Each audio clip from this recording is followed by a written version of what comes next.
Welcome to Steppa the Flatbush Don TV, a platform where we don't glorify the streets. Instead, we learn from the experience of others. Wise people learn from the mistakes of others, while the fool keep making the same mistakes expecting a different result. On this platform, we promote growth, development, and peace. Change begins with the mindset. Change begins with you. I'm your host, Steppa. It's not about the mistakes we make. It's about what we learn from them. Today, I want to cover Shower Posse, which has been in high demand. A lot of people asking questions, so I'll cover it the best I can. Before it was even Shower Posse, it was named Phoenix Gang. It was run by Claudie Massop in Jamaica. Tivoli Gardens, Rema, Denham Town, and the surrounding areas. All those fell under Phoenix Gang. And then in the 1980s, it became Shower Posse under Jim Brown. Now, Shower Posse is a Jamaican criminal organization involved with drugs, racketeering, arms dealing, and extortion. So these dudes is getting their money. They running guns, they running drugs, and they putting the press game on people. Now, Shower Posse, as with all organizations, have a root, a stronghold. Now, their stronghold is a garrison in Jamaica called Tivoli Gardens. Tivoli Gardens. Now, it sounds like a lovely place, right, from the name, right? But don't let the name fool you. If you're not from Tivoli Gardens, make sure you have an escort that's going to take you in, that's going to usher you around. Don't go there on your own. Now, Shower Posse operated in Philly, Connecticut, New York, New Jersey, Florida, Maryland, Texas, Kansas City, Virginia, and D.C.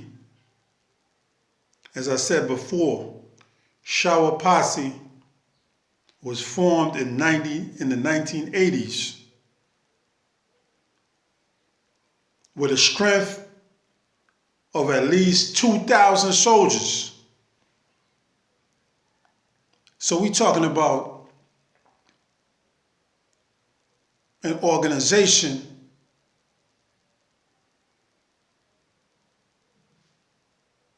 black organization with the minimum of 2,000 soldiers. Now, here's the kicker.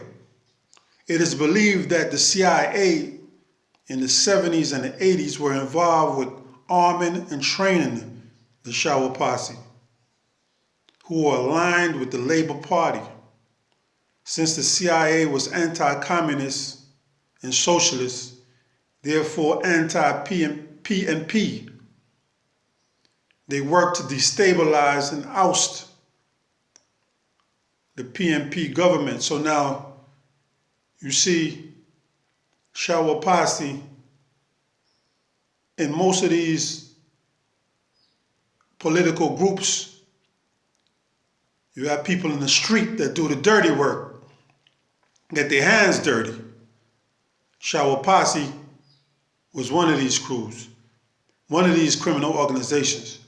They was working with the Labour Party under the leadership of Edward Seaga at the time. Now, the PNP, the People's National Party, they were aligned with Cuba. They had a long time turned their backs on America because America wasn't giving them the funding they need. So they reached out to Cuba, and Cuba embraced them. And Cuba was also training their soldiers, which was the Spanglers. But that's a story for another time. The Spanglers was the arch rival, the number one rivals of the Shower Posse. All right. Now the leader at the times, the Shower Posse came into formation, was Jim Brown. Well, let me say that's the alias. His real name was Lester Coke. But because he resembled the actor Jim Brown, they started calling him Jim Brown. It's like a nickname, Jim Brown. And his right-hand man, Vivian Blake, who was supposed to have been the brains of the operation. Lester Coke, Jim Brown, was the muscle. And you had other enforcers like Cecil Madalakana and Carl Baya Mitchell. You had an individual I'll get to later by the name of Kirk Bruce. Anyway, Shower got its name from showering their victims with endless gunshots. It was like a trademark. They wanted to be viewed as the most vicious, the most fearsome. So they always tried to outgun their opponents and outshoot their opponents by showering them with endless bullets. Now, an individual that stood out, there's always one that when dirty work is supposed to happen or it's time to get dirty, there's always one out the crew that rise to the occasion. They live for the work. And this individual was Kirk Bruce. At the age of 34, he was convicted in 1988 for killing 5, not 1, not 2, not 3, not 4, but 5 individuals in Landover, Maryland. He pleaded bargain to 5 concurrent life terms, right? For the execution-style murders of 4 men and a woman in an apartment near Landover Mall, Prince George's County, the largest mass murder in the county history. Now, at his sentencing, the judge, now I'm jumping the gun, he had got sentenced to the death penalty. But because the prosecutor withheld certain evidence that his lawyer never heard, the sentence was vacated for the death penalty. And what happened was they resentenced him, gave him a plea deal, which he took because he said his mom's was crushed. He didn't show remorse for what he did. He didn't act as if he didn't take responsibility. So, in all actuality, they didn't even really want to give him the plea deal.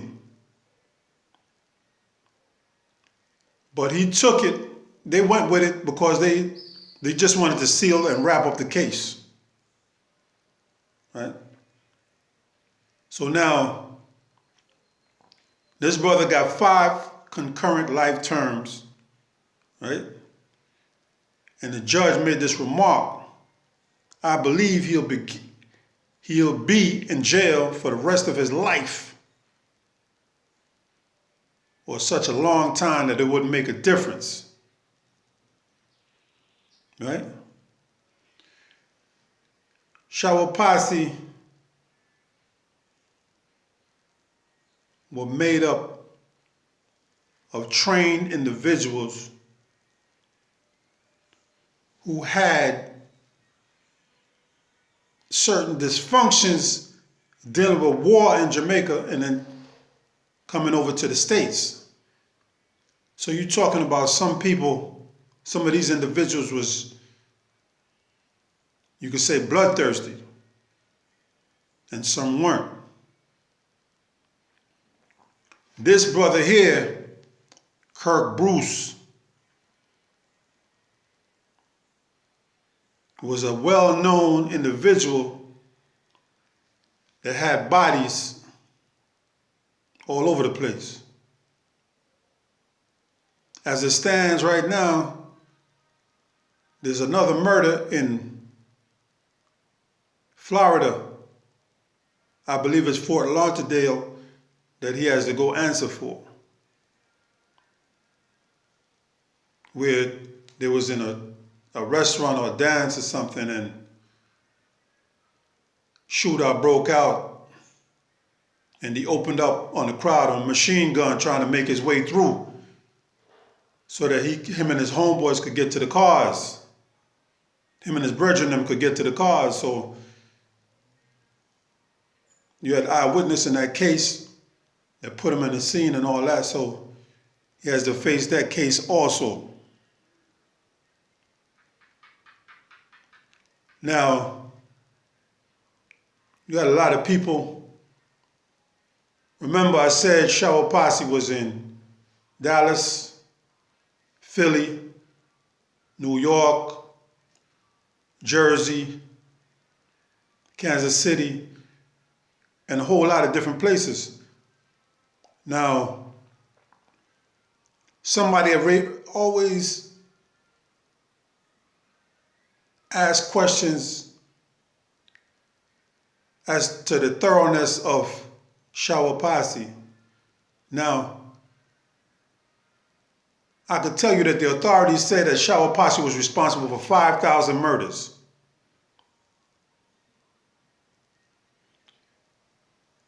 5,000 murders. That's a whole lot of carnage. That's a whole lot of death. That's a whole lot of destruction.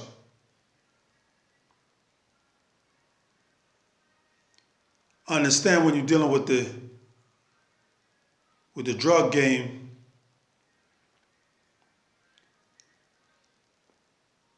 you have to get your hands dirty. When you're playing at that level, you have to get your hands dirty. And when you get your hands dirty like that, guess what? The Fed's coming to see you. They are going to try to dismantle your operation any which way they can. And the thing with Shower Posse, like any other organization, it was only as strong as their weakest link.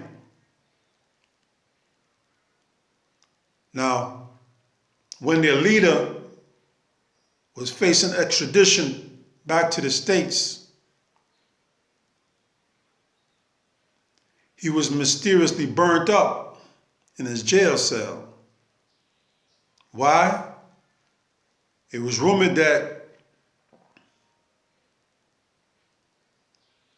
he said if he go down, everybody going down with him. Meaning, he was going to reveal the ties between the political party,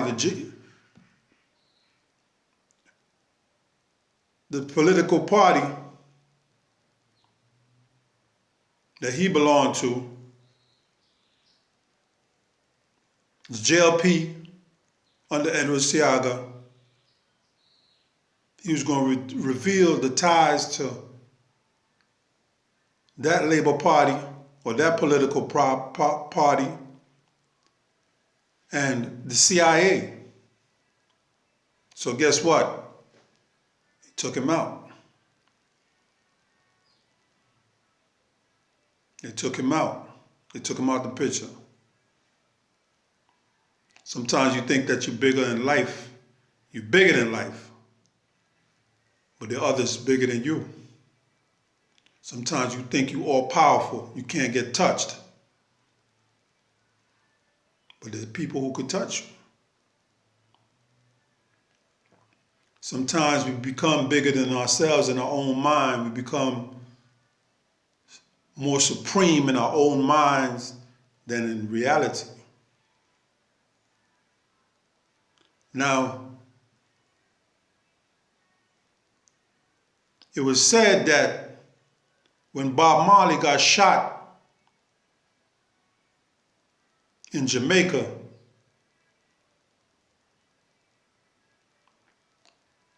it was said that the CIA had got the Shower Posse to make the hit. They dealt through Jim Brown, the enforcer, the boss for Shower Posse. And he made it happen. There were eyewitnesses and all that linked them. And you had informers that came forward that got caught. One of the individuals got caught and he told it all. He spilled the beans. So we're not talking about hearsay. We talk about eyewitness testimony.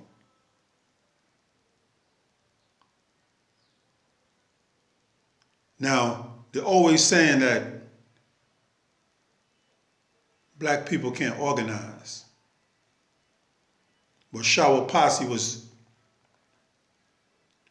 one of the earlier criminal organizations, black organizations, that debunked that theory. They were organized. Now, what they used the organization for is another story. But it is what it is. They were organized, and the tentacles reached from Jamaica to abroad. There was also in England, Canada, international. So now when people ask me, did the Shower Posse get run out of Philly by the JBM? I say, hell no.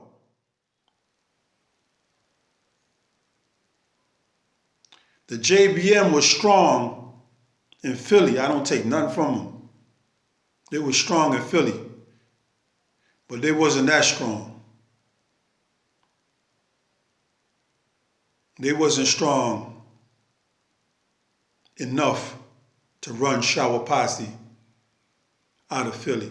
Now, everybody that you see or everybody that you hear speaking like a Jamaican, or everybody that you see that you might think is Shower Posse because they're Jamaican, they're not. Don't get it misconstrued. They might have ran some of the workers or the lower level dudes or whatever, or closed some spots or whatever that these individuals had.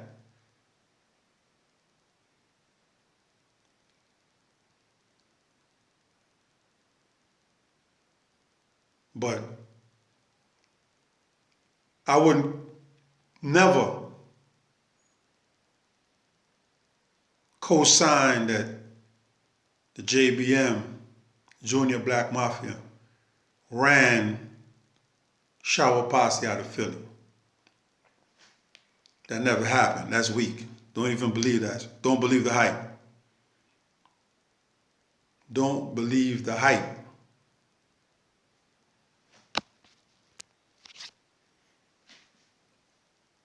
What people don't understand is that Shower Posse had an endless flow of soldiers coming from their hometown.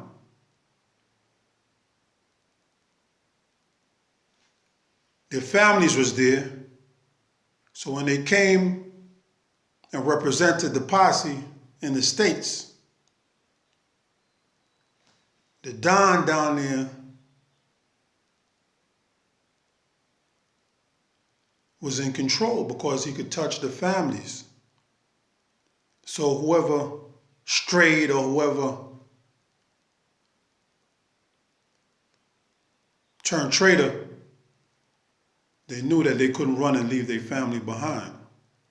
So the majority of the time they stayed in line. But you had an offshoot from Shower Posse called the Agony. Now you think Shower Posse was ruthless. Agony was worse. They was like the best or the worst of Shower. We're talking about Shav Black, Kirk Bruce,